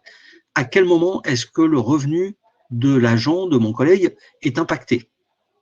Quand vous avez cette date-là, vous savez que c'est à ce moment-là que vous devez avoir fait effectivement les déclarations, parce que ce sont les signalements que vous transmettez dans la DSN qui déclenchent l'indemnisation de l'agent. Je pense qu'avec cette explication, c'est un tout petit peu plus clair. C'est pas complètement la loi, mais c'est vraiment une expérience pour avoir vu passer des millions de données et de fiches de paye depuis les années où la DSN est en place. Et effectivement, c'est réellement ce qui doit vous faire tilt. C'est le signal, c'est le jalon auquel vous devez, sur lequel vous devez vous appuyer pour savoir quand est-ce qu'il faut mener une action ou pas. Vraiment, dès qu'il y a interruption, diminution, modification des revenus de l'agent, la DSN, les signalements d'événements de la DSN déclenchent les revenus de remplacement, quel que soit le financeur des revenus de remplacement, que ce soit la fonction publique, que ce soit un organisme de protection de travail, de protection sociale, pardon. Vous voyez, quand je parle de trop, je finis par dire des mots à la place des autres, c'est pas bon. Merci Didier. Voilà, donc là, on a terminé la présentation, donc la deuxième présentation. On va pouvoir présenter la partie DSN et moi, c'est-à-dire les outils qui ont été mis en place avec des liens justement sur lesquels vous pourrez cliquer pour bénéficier de précisions, hein, notamment avec des fiches consignes et puis les différentes rubriques voilà, pour nous contacter si besoin. Alors c'est vrai que ça génère beaucoup d'interrogations, on le voit à travers la zone de chat. C'est peut-être assez frustrant pour vous. On est sur un premier niveau d'information, donc pas d'inquiétude. On essaye d'être le plus clair possible, mais c'est vrai que c'est pas toujours évident. On n'a pas tous non plus le même niveau d'information. Mais quoi qu'il en soit, on reviendra vers vous justement pour vous apporter des précisions suite aux questions posées. Juste, alors dernière question pour Madame Rousseau, comment la transmission de l'arrêt de travail se fait? On a une réponse, Hélène Mauduit, mais c'est évident que ce qui était en place avant la dématérialisation perdure. C'est-à-dire que multi-employeurs, il faut qu'ils soient tous informés, sauf s'il y en a un qui fait, parce que là c'était la réponse qu'il fallait, qui était encore plus complète, c'est quand il y en a un qui déclare qui paye les cotisations pour les autres, c'est-à-dire pour tout le monde, qui finalement fait le tiers déclarant pour eux, les autres n'ont pas forcément à avoir l'information qui déclenche. Autre sujet, Passereau. Aujourd'hui, les déclarations fiscales passent par Passereau, justement, passage pour les revenus autres. Dès la première DSN, on arrête Passereau. On ne fait pas. C'est comme si ce que je vous disais tout à l'heure, vous envoyez 2 chèques. Un par Passereau et un par la DSN. Donc, il faut vraiment n'en faire qu'un de façon à ne pas avoir les deux. De la même façon, quand vous faites les signalements d'événements DSN, quand ils sont possibles, c'est que nous avons les données qui nous permettent de les prendre, c'est-à-dire qu'on a assez de données mensuelles pour pouvoir rematérialiser les déclarations, donc vous n'avez pas à les refaire à côté en papier. Par contre, pour ce qui est de Pôle emploi, l'attestation Pôle emploi qui ne dépend pas du droit social, mais qui dépend du droit du travail, rend obligatoire la transmission de l'attestation rematérialisée de fin de contrat de travail. C'est obligatoire et ça n'est pas posé au sein de la DSN ou de la dématérialisation, c'est quelque chose qui est posé par le droit du travail. Donc de toute façon, le signalement de fin de contrat part chez Pôle emploi, qui le valide, qui le remplit, qui le renvoie sur votre poste, sur votre tableau de bord par le biais d'un compte rendu métier, de façon à ce que vous puissiez la rematérialiser, l'imprimer et la remettre aux salariés. Je vous rappelle juste, petit détail, que depuis juillet 2019, le bulletin de salaire n'est plus obligatoirement imprimé. Or, aujourd'hui, en France, tout le monde imprime les bulletins de salaire tous les mois pour les remettre aux salariés. Ce n'est plus une obligation. voyez, une différence entre les habitudes de paye et la loi. Didier, est-ce que tu peux juste, si on veut passer ensuite au support suivant, répondre à la question indiquant que il semblerait, l'éditeur d'une collectivité lui a dit que le signalement d'événements pour la fonction publique n'existait pas encore et pas avant plusieurs années. Ça arrange peut-être Oui, l'éditeur. mais non, mais c'est des bonnes questions. Bien sûr. Le système DSN rend obligatoire la transmission de tous les signalements d'événements au 1er janvier 2023 pour toutes les populations, y compris les marins, y compris les intermittents du spectacle, y compris les agents de la fonction publique. Donc dès aujourd'hui, ceux qui le souhaitent peuvent transmettre les signalements d'événements à l'intérieur de la DSN.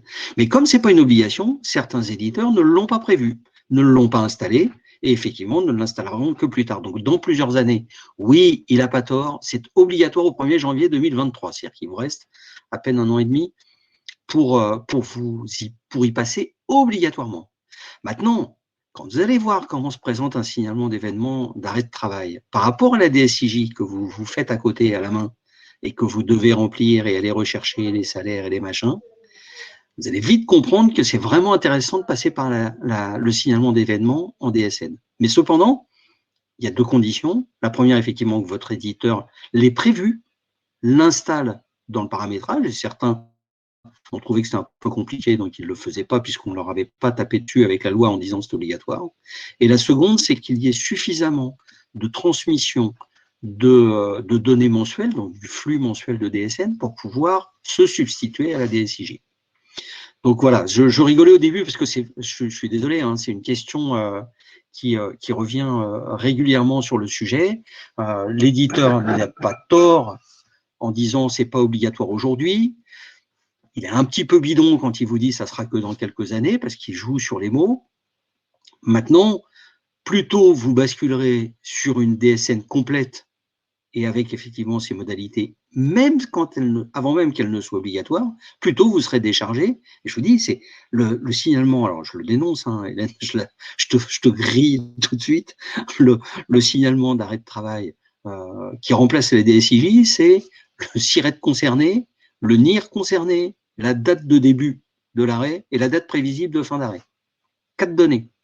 Vous transmettez ça et on retransfère une DSIJ parce que vous avez fait assez de DSN auparavant. Donc bien évidemment, quand vous avez en tête ce que vous devez faire pour remplir une DSIJ, vous êtes en train de vous dire ouais, il faudrait peut-être qu'on y passe rapidement. Ben voilà, il faut y passer rapidement. Certains éditeurs ne sont pas prêts.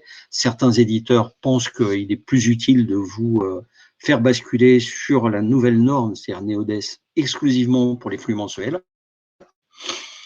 Voilà, c'est une négociation à faire avec eux. Quand ils vous disent ça, non, ça n'est pas. Le texte dit que ça n'est pas attendu avant le 1er janvier 2023. Mais ça veut dire que ça sera obligatoire au 1er janvier 2023. Et le J'ai signalement vu une autre d'arrêt question.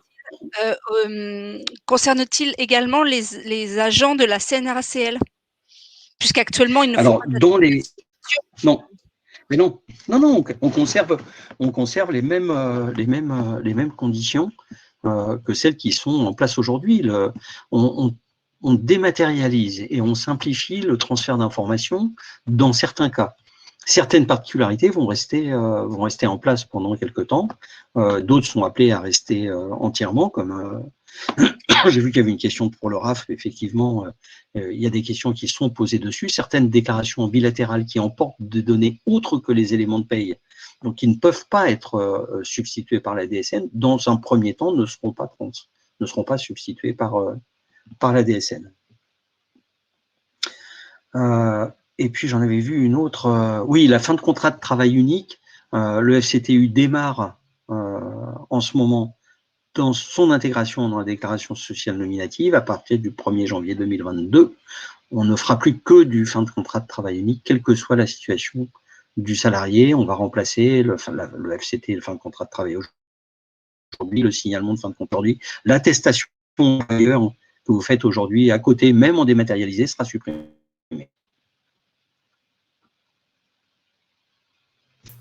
Merci pour toutes ces précisions, puisque en effet, ça génère un certain nombre d'interrogations.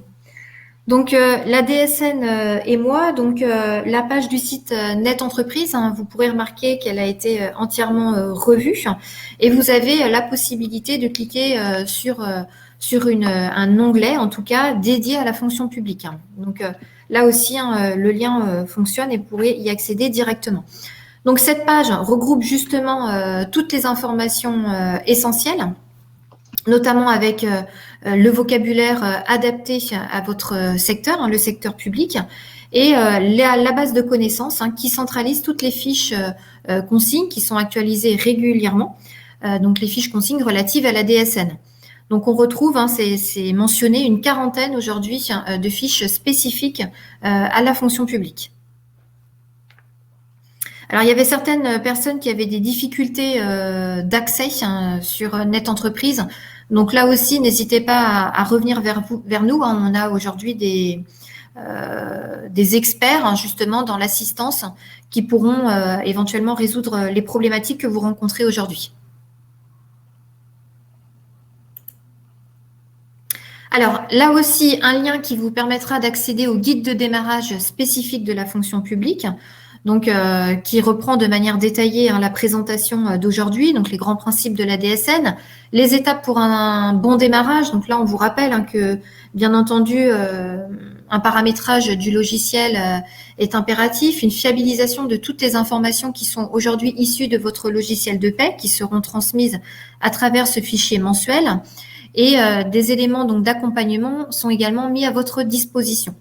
D'autres supports, donc un PowerPoint dit sensibilisation, qui reprend aussi une grande partie hein, des informations qui vous ont été présentées aujourd'hui, mais de façon, on va dire, plus détaillée. Et puis, vous pouvez par ailleurs accéder à d'autres webinaires, notamment au replay, qui sont proposés dans d'autres régions hein, sur la même thématique. Des MOOC dédiés à la fonction publique, hein, là aussi, dont Didier a fait référence tout à l'heure, ce sont tout simplement des outils hein, d'apprentissage, d'e-learning, pour pouvoir mieux appréhender en tout cas la mise en place de la DSN au sein de vos structures.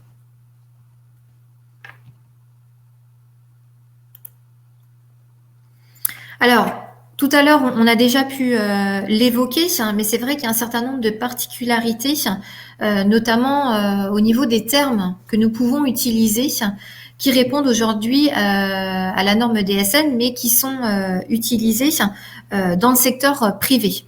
Donc, un salarié désigne, voilà, dans la fonction publique, un agent public. Une entreprise ou un tiers déclarant, forcément, dans les structures que vous représentez aujourd'hui, s'entendent comme une administration ou un organisme public. Le salaire correspond chez vous à un traitement. Et enfin, le contrat désigne au sein de vos structures la relation qui peut exister entre l'employeur et l'agent. Et c'est vrai qu'il y a un petit temps d'adaptation nécessaire. Donc là, à travers encore un petit schéma, le cercle vertueux de la DSN, voilà, qui reprend justement de façon chronologique toutes les étapes à respecter. Donc déterminer les SIRET qui seront déclarées. Donc Didier a pu vous apporter quelques précisions à ce sujet. Contrôler les SIRET déclarées et les lieux de travail. Vérifier tous les numéros justement de sécurité sociale de vos individus, donc extrêmement important puisque forcément derrière ça va générer une anomalie bloquante si toutefois il y a une erreur de saisie. Contrôler vos fichiers avec des outils mis à votre disposition, donc on a parlé notamment tout à l'heure hein, de DSN Val. Et enfin, consulter impérativement les comptes rendus métiers qui sont mis à votre disposition. À travers toutes ces étapes, on vous demandera par ailleurs hein, d'informer tous les collaborateurs, les salariés, de cette nouvelle procédure en termes de déclaration et les informer que des outils sont eux aussi mis à leur disposition pour pouvoir consulter les informations qui sont transmises à leur sujet. Didier, n'hésite pas, si tu souhaites apporter là aussi des informations utiles au public. Oui, c'est juste basé sur les expériences de paye antécédentes. Quand on met, par exemple, informer les salariés ils doivent être informés à n'importe quel moment, que vous soyez en train de faire le contrôle du SIRET, du NIR ou du fichier, ou de tester votre fichier. On vous l'a mis juste en dessous la vérification des NIR parce que l'information des salariés peut être l'occasion, justement, quand vous avez pour certains des NIR qui ne sont pas certifiés, c'est-à-dire qu'il y a une différence sur le nom, sur le prénom, sur l'orthographe du prénom. J'ai fait l'erreur d'appeler ma fille Maïlis et généralement on met un E à la place du Y. Donc elle aura ce genre de souci-là parfois, peut-être pas au niveau de la Sécu, mais dans d'autres cas c'est sûr. C'est l'occasion, en les informant, de demander à ceux pour lesquels il y a un doute sur une donnée ou sur lesquels il y a une différence de données enregistrées avec le SNGI, c'est le système général d'identification des salariés. Si, je me trompe peut-être dans l'acronyme, mais je crois que c'est ça. S'il y a une erreur, une différence qui est détectée, vous pouvez profiter de l'information des salariés pour mettre à jour les fiches de vos salariés et donc récupérer les éléments qui sont donnés dedans. Donc c'est vraiment, quand on parle de ce cercle, c'est qu'on a pu vérifier que quand on respectait cet ordre-là, on était effectivement dans une capacité à faire les choses le plus simplement possible. C'est-à-dire que ça ne sert à rien de vérifier votre fichier si effectivement vous n'avez pas vérifié que vous aviez des NIR certifiés. Et quand on parle de DSNF-POC, c'est un système qui permet d'interroger des contrats spécifiques. À terme, par exemple, aujourd'hui c'est pas le cas, mais demain à terme, pourquoi pas, les contrats préfonds ou des choses comme ça pourront être interrogés par ce système qui consiste à aller voir par un numéro de contrat et par le NIR la situation précise du salarié de façon à ce qu'elle soit, enfin de l'agent, pardon. On va parler de salariés, à partir du moment où on a ces éléments qui sont donnés. Là, et j'en profite puisqu'on parlait de l'information des salariés pour répondre à Madame Laura sur le support d'information sur les agents. La CDC, la CNRACL, la DGAFP, la DGOS et la DGCL pour les collectivités locales ont toutes sur leur site, et vous allez le découvrir avec beaucoup de plaisir, vous allez découvrir qu'on vous a mis les liens pour aller sur ces sites, et pour chacun d'entre eux, pour les spécificités de leur entre guillemets de leur prestation, c'est pas très gentil, mais des droits et des cotisations qu'ils gèrent, vous avez effectivement la possibilité de récupérer toute une série de documents, dont ces fameuses petits leaflets de présentation pour les agents de la fonction publique. Et Hélène va se faire un plaisir de vous répondre sur la certification du NIR, à l'endroit où il faut le faire, et auprès de qui il faut le faire, effectivement. C'est à l'agent de le faire auprès de nos services. Vous avez une garantie de certification de NIR sur présentation d'une attestation de droit vital. Alors, sur le compte Amélie de préférence, j'en profite. Mais effectivement, c'est à l'agent de le faire. Petite exception, mais vous ne serez certainement pas concerné, mais pour l'embauche de travailleurs étrangers. L'employeur peut faire des démarches pour les accompagner. Mais sinon, c'est à la personne de le faire. Les NIR non certifiés, à moins que je me trompe, doivent être relativement rares. Ils existent peut-être pour des personnes récemment immatriculées à titre personnel, même si le numéro de sécurité sociale étant attribué dès la naissance, ça ne devrait pas arriver. Donc, c'est à l'agent de faire les démarches. Alors, on a dans le cas des NIR certifiés, j'ai vu qu'avec beaucoup de plaisir, qu'une de nos auditrices s'appelait Maëlys aussi. L'exemple type, c'est par exemple quelqu'un dont le prénom est mal orthographié dans la fiche de l'employeur et diffère de ce qui est retenu au niveau du système d'identification nationale. Et du coup, on a un doute. Ça ne veut pas dire que les droits ne sont pas enregistrés au nom de la bonne personne. Ça ne veut pas dire que la DSN est refusée. Ça ne veut pas dire qu'on ne sait pas le gérer. Ça veut dire qu'il y a un doute et qu'on demande effectivement d'avoir une confirmation que ce doute est levé. Donc et l'autre règle de base, dont je vous parlais tout à l'heure, la règle de base qui était le moment où l'argent était versé, où le salaire, la paye était faite. L'autre élément de base, c'est tout ce qui concerne l'individu à titre personnel ne passe jamais par l'employeur. Ça passe toujours par l'agent. Que ça soit la certification du NIR, que ça soit la vérification de son pass, que ça soit la négociation du taux de prélèvement à la source ou d'autres, c'est la relation par exemple avec la DGFiP et avec l'administration fiscale relève exclusivement de l'individu et sûrement pas de l'employeur, qui n'a pas à connaître d'ailleurs cette situation particulière. Il n'a juste à appliquer les taux qu'on lui transmet ou à vérifier que le NIR est fait. Donc, l'autre règle de base, c'est tout ce qui est données personnelles relatives à l'individu. Les modifications, les inscriptions relèvent réellement exclusivement de l'individu.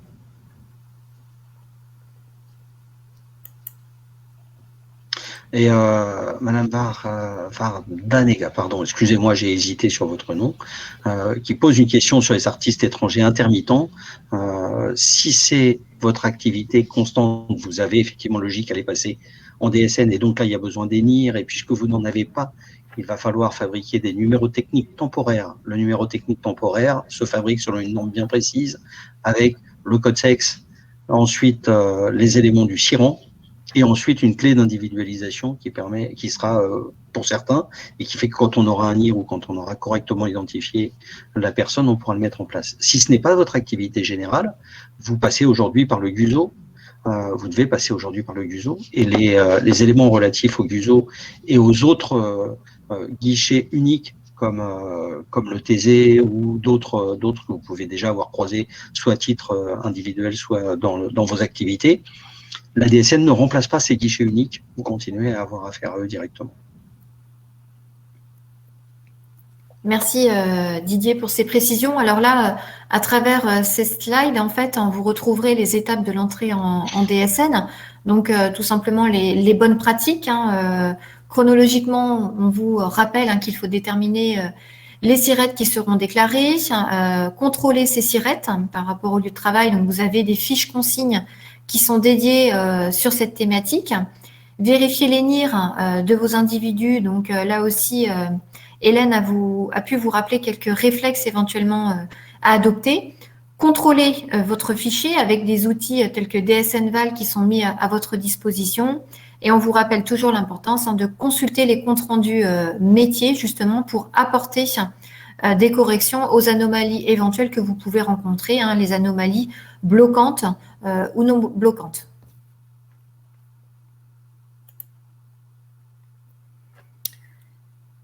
Alors, par rapport au calendrier de la DSN, tout à l'heure, ça a généré encore un certain nombre d'interrogations sur ces dates butoirs. Il s'agit bien le 5 du mois M+1 pour les établissements de plus de 50 salariés, employés, agents, et le 15 du mois pour les autres. Voilà, c'est cette notion, en fait, cette différenciation par rapport aux dates évoquées tout à l'heure, le 5 ou le 15. Alors, possibilité justement avant l'échéance, donc les dépôts sont autorisés jusqu'à 1 mois à l'avance.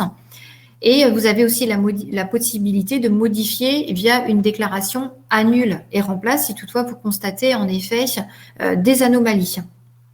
Après l'échéance, dans ce cadre, vous avez l'impossibilité d'effectuer une déclaration annule et remplace puisqu'on a déjà extrait les données que vous nous avez adressées.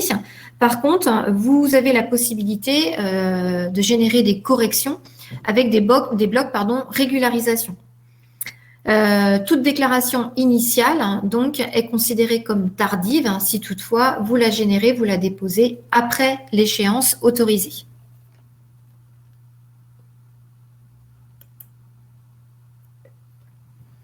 Alors, s'il y a des erreurs, donc selon le type d'anomalie, donc des contrôles peuvent se déclencher lors du dépôt. Donc, on l'a évoqué tout à l'heure, un contrôle bloquant. La DSN ne peut être déposée, donc des corrections sont nécessaires avant de renouveler l'opération. Ou des contrôles non bloquants. Donc, Didier vous l'a illustré à travers quelques exemples. La DSN déposée est acceptée, mais il y a en effet des notifications d'erreurs. On vous invitera à vérifier les informations, à modifier, et vous avez la possibilité donc de redéposer votre DSN, donc annule et remplace, avant la veille de l'échéance, à minuit, uniquement dans ce cadre.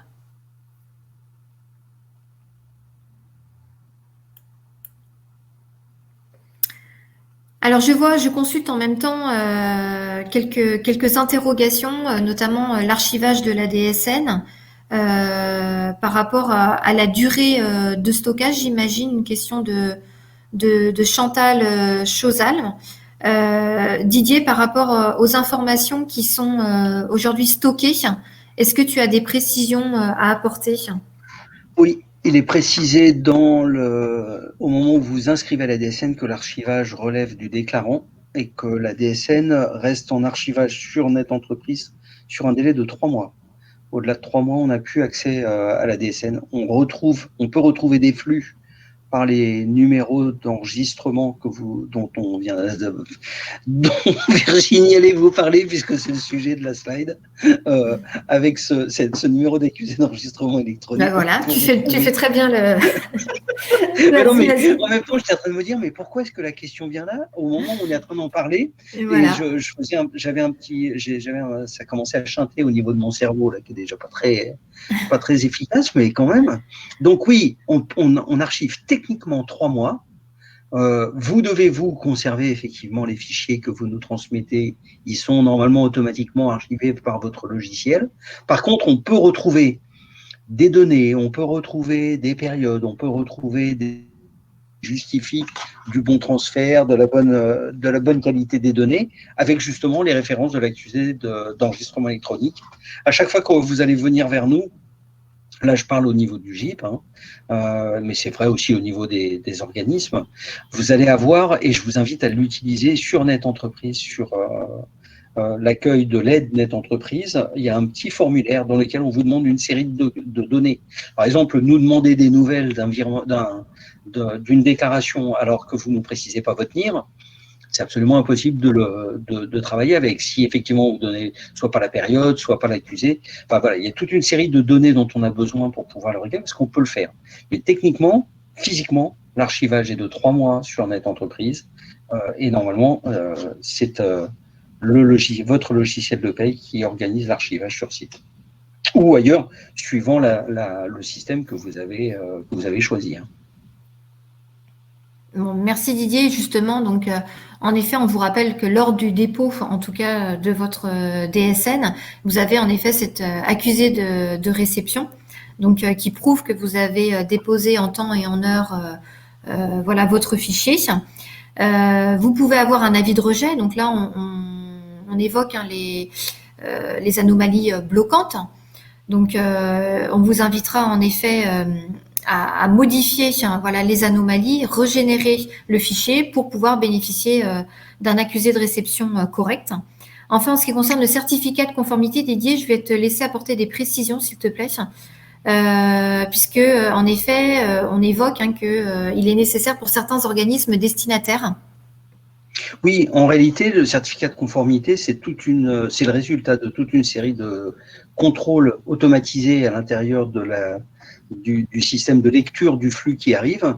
On vérifie effectivement que là où on attend des chiffres, on a bien des chiffres, là où on attend des lettres, on a bien des lettres, mais on va plus loin. On vérifie par exemple que quand on a un nombre de salariés j'ai une bêtise, allez, 100 salariés, 100 agents, et qu'on a une masse salariale complète quand on additionne tous les revenus, le revenu mensuel qui a été versé en totalité correspond à 4 000 € pour 100 individus, on se dit que non, effectivement, aucun n'a touché 40 € pour le mois. Donc voilà, il y a toute une série de tests qui sont faits et qui nous permettent de vérifier qu'on est bien en conformité avec ce qui était attendu et non pas avec ce qui est mis. Il y a un élément sur l'avis de rejet dont on parle très rarement et que je porte à votre connaissance. L'avis de rejet ne veut pas dire que c'est une erreur qui vient de chez vous. Ça veut dire simplement que le flux que l'on vient de recevoir peut éventuellement avoir été corrompu aussi, par exemple par une micro-coupure électrique, par une version du logiciel non adaptée, par une version de la norme non adaptée. Ce n'est pas forcément de votre cas, et quelquefois il suffit de repasser la DSN, de la relancer, pour qu'elle soit acceptée. L'avis de rejet, c'est vraiment ce qui est dit, on ne sait pas, on comprend pas ce que vous nous envoyez, il y a un risque sur ce que vous nous envoyez. Le certificat de conformité, c'est on a bien reçu, on sait le lire, et il y a tout ce qu'on avait besoin dedans. Ça ne dit pas si c'est juste, ça ne dit pas si c'est, j'allais dire, si c'est en erreur ou pas. Ça dit juste qu'on a tout ce dont on a besoin, tout ce dont tous ceux qui bénéficient des données de la DSN ont besoin. S'il manque certaines données, s'il y a certaines erreurs et tout, c'est à ce moment-là que le certificat de conformité n'est pas délivré et qu'on vous dit attention, on ne peut pas transmettre à tel organisme tel élément. J'ai vu tout à l'heure la question qui disait comment ça passe. Non, le certificat de conformité, vous n'avez pas besoin de le conserver, parce qu'en réalité, à partir du moment où la DSN est enregistrée, on part du principe qu'elle est bonne. Et c'est dans les comptes rendus métiers que l'on peut vous poser des questions en vous disant il y a ça qui nous pose question, ou il y a ça qui nous pose problème. Certificat de conformité, c'est simplement ce qui vous lève entre l'accusé d'enregistrement électronique et le certificat de conformité. Ce sont les deux éléments qui lèvent l'obligation légale de déclaration qui vous est faite tous les mois. Donc, ça vous permet effectivement de justifier. Moi, j'ai fait tout ce que je pouvais. Je l'ai fait dans des bonnes conditions. Je l'ai fait correctement. Et du coup, je veux bien. Je ne veux pas dire que j'ai pas fait les choses comme il faut. Donc, c'est pas à conserver longtemps. C'est effectivement à conserver. Bon, à mon avis, j'aurais tendance à vous dire conserver ces éléments-là sur une année. Ça vous permet effectivement d'avoir 12 mois glissants, puisque dans la DSN, on ne parle plus de déclaration annuelle. On parle de 12 DSN mensuelles consécutives. Ce qui peut aller, si vous êtes par exemple sur un plan de paye de la comptabilité américaine, qui peut aller d'octobre à septembre sans aucun problème, c'est pas forcément de décembre à janvier. Mais du coup, c'est vraiment important. Certains logiciels reçoivent les comptes rendus métiers, les avis de rejet ou les accusés d'enregistrement électronique automatiquement dans le logiciel et ça remonte sur votre tableau de bord. Dans d'autres, ça vous met juste qu'il y a une anomalie et vous devez aller consulter sur Net Entreprise votre tableau de bord pour savoir quelle est l'anomalie qui a été enregistrée. Voilà, c'est ce que je pouvais dire, Virginie, sur les certificats de conformité. Merci. Alors, depuis janvier 2020, la DSN remplace quoi, en fait, concrètement au niveau de la fonction publique, hein. On vous rappelle qu'elle remplace notamment la DADS-UL pour les cotisations retraite, hein, donc envoyées aux 3 fonds gérés, donc qui sont référencés. La déclaration unifiée des cotisations sociales, hein, voilà, la DUX au niveau de l'URSSAF. Les informations relatives au prélèvement à la source, donc via Passero. Le remplacement éventuel de la déclaration vers les OC pour les déclarants qui le peuvent et le souhaitent. Attention, la DADSU et la DUX disparaîtront définitivement, donc ça, on tient à vous le rappeler, dès que les obligations d'entrée des fonctions publiques en DSN seront passées. Voilà, ces services n'existeront plus. Alors, si vous avez des questions justement sur ces déclarations, vous retrouvez dans le petit cadre orangé les liens qui vous permettront d'accéder aux précisions nécessaires.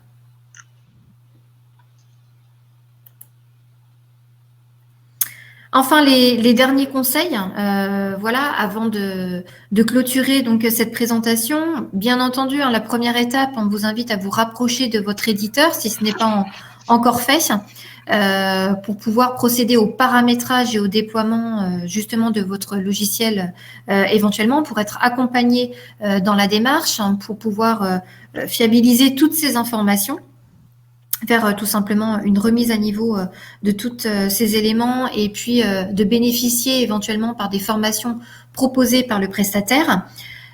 Utiliser l'environnement test, hein, donc il y avait des questions tout à l'heure à ce sujet, hein, vous avez toujours la possibilité de déposer des flux DSN et de vérifier justement la qualité de ces fichiers et d'apporter les corrections nécessaires. Et tant qu'on est en mode test, hein, soyez rassurés, les données ne sont pas prises en compte. Et enfin, si vous avez des questions et vous ne trouvez pas réponse, eh bien vous pouvez nous contacter. Alors c'est vrai que c'est pas toujours évident de savoir qui fait quoi, hein, mais auquel cas, si on n'a pas si l'organisme auquel vous rapprochez ou l'interlocuteur n'a pas la réponse, vous réorientera en tout cas directement. Mais voilà, soyez encore une fois rassurés, il y a un certain nombre d'outils, de fiches consignes, de pages spécifiques qui ont été développées, qui sont actualisées. On renouvellera l'expérience, bien entendu, de ce webinaire avec une date au mois de mai et une date au mois de septembre pour vous accompagner dans la démarche. Et j'imagine que d'ici là, en fait, vous aurez déjà contacté peut-être votre éditeur et puis avancé en tout cas dans la démarche. et vous aurez peut-être d'autres questions qui viendront. Donc, on se tiendra toujours prêt, voilà, avec Didier pour pouvoir vous accompagner dans la démarche. Moi, je voulais juste répondre aux 3 dernières questions qui ont été posées. Où est-ce qu'on retrouve ce PowerPoint? Normalement, vous avez un petit nuage en haut à droite qui vous permet de le télécharger, de les télécharger. Le lien qui vous a servi à accéder, qui va vous permettre d'accéder au replay. Donc, allez, je vais ouvrir mes caméras comme ça. Dans le replay, vous aurez à nouveau ma moche tête en fin de replay. C'est assez amusant. Mais non, mais Virginie, tu peux pas, quand je parle de moche tête, tu peux pas ouvrir la tienne et Hélène non plus. Bah voilà. C'est sûr, on va, voilà. S'il y a des micro-coupures, là, voilà, c'est moins gênant, mais c'est vrai que il fallait se concentrer au départ sur les informations. Oui, vous avez la possibilité donc de les télécharger. S'il y avait besoin, on peut vous les retourner et vous en envoyer sans aucun problème. On n'est pas un organisme de formation, donc on ne peut pas faire d'attestation de présence avec une valeur de formation. Maintenant, si vous avez besoin de quoi que ce soit qui justifie le fait que vous étiez avec nous et que vous avez assisté à la présentation, on pourra le faire bien évidemment. D'autant plus qu'on peut voir sur le replay si vous avez été connecté, donc il n'y a aucun souci, mais je ne sais pas quelle forme ça pourrait prendre. On n'a pas l'habitude de ce genre de transmission d'éléments. Les prochaines séances dont vous parlez, Virginie, seront des montées en puissance, puisqu'au mois de mai, on va vous parler des spécificités. Beaucoup de questions qui ont été posées aujourd'hui vont nous servir à bâtir les supports qu'on va vous présenter en mai, parce qu'on va y répondre. Comment est-ce qu'effectivement sont déclarés les détachés à l'intérieur de... Ah donc oui, pardon, donc vous vouliez les 3. On va trouver moyen de vous mettre les 3. Je pense que dans le replay, on peut télécharger les 3.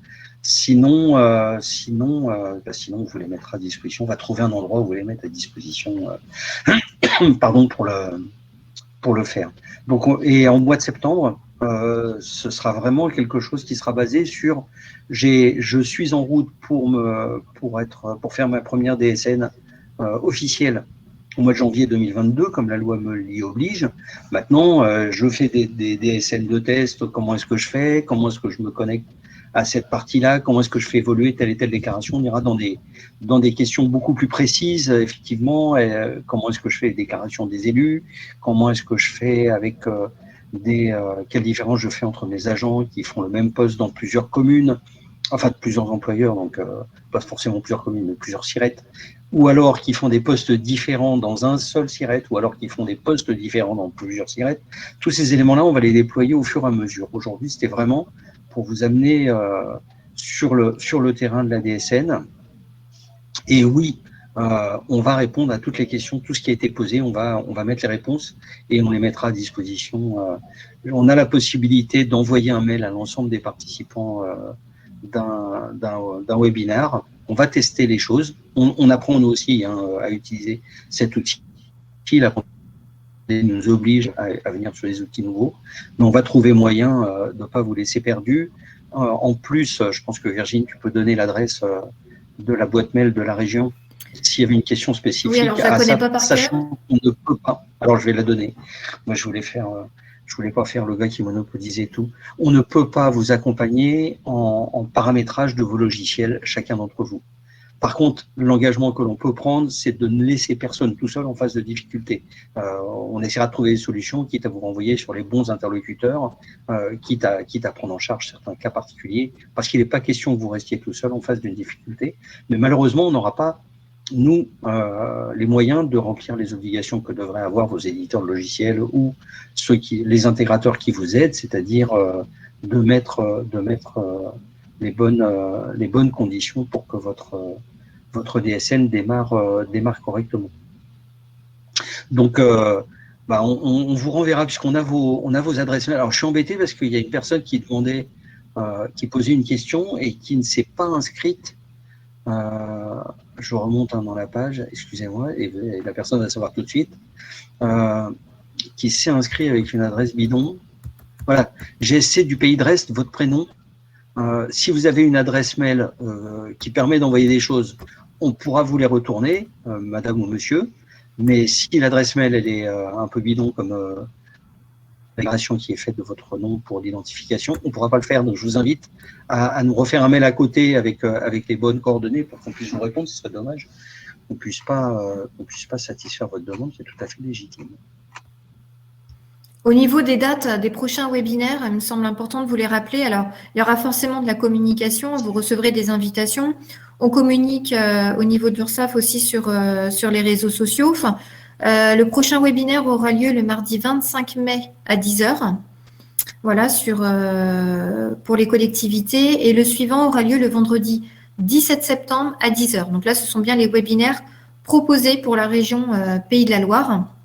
Toujours voilà, en partenariat avec Net Entreprise, JPMDS. Et vous aurez aussi un interlocuteur de la Caisse primaire d'assurance maladie sur chacun des 2 webinaires. Alors moi, je suis en train de taper l'adresse dans les questions. Ah, super, merci. C'est vrai que vous avez été très nombreux en tout cas et on vous remercie à pouvoir répondre à cette invitation. Alors, je sais que c'est frustrant, on ne peut pas répondre à toutes les questions à l'oral, hein, mais encore une fois, on va s'attacher à pouvoir apporter un maximum de précision et à générer les réponses pour en faire bénéficier l'ensemble des participants. Un grand merci aussi pour... vous avez été très actifs hein, dans la zone de chat, donc c'est toujours intéressant. Moi, je remercie personnellement Hélène hein, de la Caisse primaire qui nous a accompagnés aujourd'hui et Didier hein, du JPMDS. Alors, le JPMDS voilà, organise hein, les rencontres extra de la protection sociale et vous avez ce type de webinaire proposé dans toutes les régions. Donc, n'hésitez pas, hein, vous pouvez consulter les replays de l'ensemble des webinaires proposés. Vous avez encore une fois une page dédiée sur le site Net Entreprise. Donc, je vous invite vivement aussi à la consulter si vous le souhaitez pour pouvoir apporter des précisions s'il y a encore des zones d'ombre. Voilà. On a une petite précision qui est portée par Sophie Caillot qui travaille au JPMDS avec moi, qui vient de m'envoyer le message en disant peut-être devrait-on fusionner les 3 présentations en une seule pour que vous les envoyiez. Et évidemment, c'est ce qu'on va faire. Comme quoi, on n'est pas à l'abri des bonnes idées. On n'a pas pensé au système avant, mais oui, on va faire ça. Et la seconde, c'était une réponse à Mme Violas. Vous avez posé une question en disant qu'il y avait une différence entre ce qui se faisait avec la DSN et qu'il y avait des notifications d'impayés de l'URSSAF, que vous n'ayez pas encore reçu de réponse. Bien évidemment, comme ça va apparaître dans les questions, on va se pencher sur le cas. Il n'y a aucune raison que vous n'ayez pas de réponse, sauf si effectivement, il n'y a pas moyen de vous rejoindre peut-être par le premier envoi qui a été fait. Mais on va vous porter des réponses et du suivi. Et il n'est pas question que vous restiez... avec ce sentiment, ça serait bien la première fois, effectivement, qu'on rencontre ce type de problème avec l'URSSAF qui ne répond pas quand il s'agit de récupérer sous. Voilà, c'était ma petite blague de fin de présentation. Merci, mais non, mais en réalité, c'est vraiment... non, il faut pas que ça soit en place. Là, c'est janvier 2021, on est tous plus ou moins sous pression par rapport à ce passage et en préparation de 2022.